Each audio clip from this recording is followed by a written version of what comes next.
Hi, this is Heather, and I'm the manager of educational partnerships and volunteers here at the Fraser. And we want to thank you again for doing your part to help the community by staying home, even if it means getting a little bit bored. We're going to keep those videos coming with entertaining and educational content. And so a museum doesn't have to be open for you to experience history all around you. And I wanted to show you that today through architecture. And I don't mean things like blueprints and building and things like that. Architecture can actually be as simple as A, B, C. So, architecture is like a language, and so I'm going to talk to you today about the things in it that are like the letters of the alphabet, which are architectural elements. So, we're going to just go through the ABCs as far as I can get, and I'm just going to show you some really cool things. I'm in Old Louisville today, which is a great place to see all of these different kinds of architecture.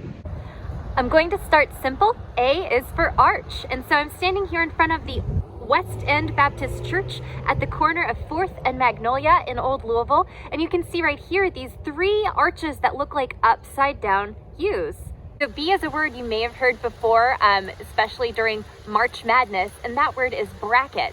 But a bracket in architecture is the thing that supports something like the way these green brackets support the roof on this building right here.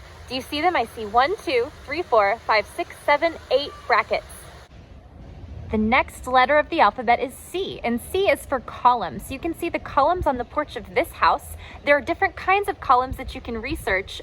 They are all supporting the porch here, but you can see them on all kinds of famous buildings. They come from another architectural term that starts with C, which is classical architecture. And so when we talk about classical architecture, we're talking about architecture that reminds us of or comes from ancient Greece and Rome. This brings us to the letter D, and one of my favorite architectural terms, which is dentils, sort of like teeth because that's what they look like. Do you see the red stripe underneath the tower on this house here?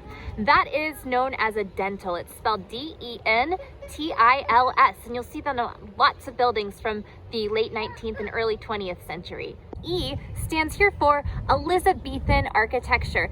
That comes from Queen Elizabeth, who reigned in England in the 16th century.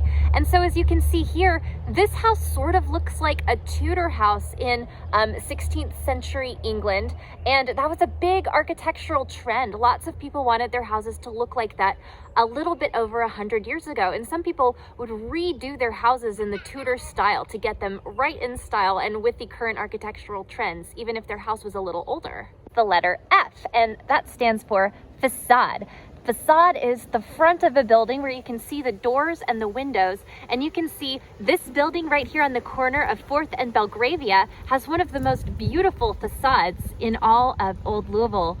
Here's another fun one. The next letter I'm going to talk about today is G, and G stands for gingerbreading. So just like a yummy gingerbread house you might make around the holidays, gingerbreading is those kind of icing-like details you'll see on a lot of wooden houses from the Victorian era.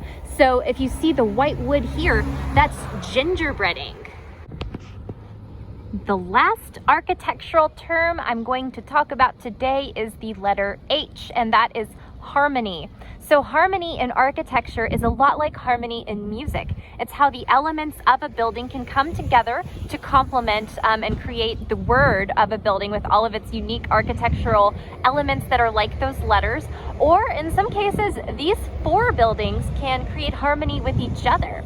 And so they look similar to each other, and they also look similar to the blue building that we saw for the letter F for the word facade.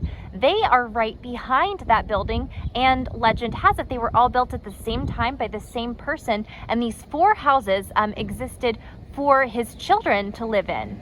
So as you see, they all look really similar. They're all red. The other building is blue, but that's not the original color of that building. It has been painted since then.